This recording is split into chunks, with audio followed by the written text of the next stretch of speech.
Hey, well, tonight I'm angry because teachers are not essential. And this is obviously a joke because I think that teachers are essential, but they are acting as if they are not essential. Now, if you've been paying any attention at all over the last year, you've realized that during this COVID-19 pandemic, we have had workers who've been classified as essential and workers who've been classified as non-essential. Those who are essential have worked generally without complaint. Those who are not essential have been forced to stay home whether they wish to work or not. But the teachers are a different group. The teachers are essential. I mean, the teachers are the first people who stand up whenever it's time for budgets and plead for the children. Tell us to please consider the children. What about the children? The teachers don't care about the children. And when I say the teachers, I mean the teachers union. Teachers individually, I'm sure, do care about children. The teachers union, though, representing teachers, does not care about children.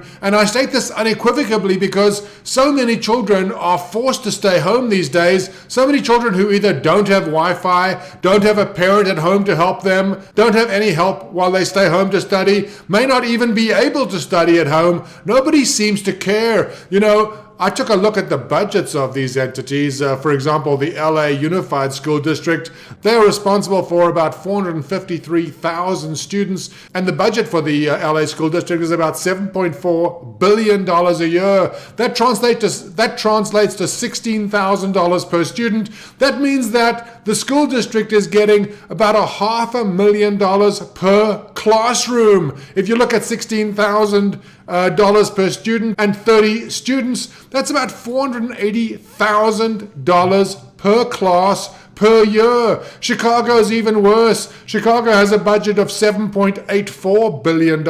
They only are responsible for 355,000 students. That equates to a budget of $22,000 per student per year. And if you look at average classrooms of about 30, you're looking at $650,000 being paid for every class for every year. This does not count school buildings. This does not count construction. Those are all separate budget items. These are just expenses. I mean, the worst part of it is these schools are closed. These teachers, these administrators, they're still drawing their salaries. In Chicago, the average administrator earns twice as much as the average teacher. And yet, even though these individuals are drawing salaries and have been for the last year, they are not at work. And the kids are not at school. Now, many kids actually rely on school not only to learn, but also to provide a meal and some kind of steadying influence in their lives. But let's just focus on the learning for now. We're talking about kids who've missed an entire year of school. The entire schooling system in America consists of only 12 years, counting grades 1 through 12. If you miss one of those, you've missed 8% of your schooling.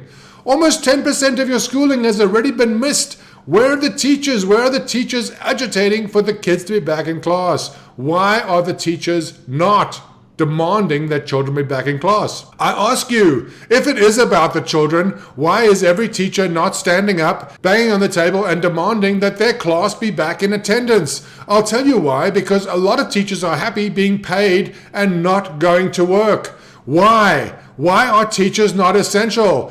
The care and nurturing and teaching of our children is one of the most essential activities that we can perform as a society. And the fact that teachers don't think that it's important to do, the fact that teachers don't think that they're essential enough, that they should attend class with their kids, the fact that most teachers aren't even old enough to be affected by COVID-19 just puts a lie to the claim that it's always about the kids. It's not about the kids. It's about the teachers' union. It's about the power that the teachers have. The teachers apparently have the power to decide that our kids should not be in school, even when the CDC thinks that they should.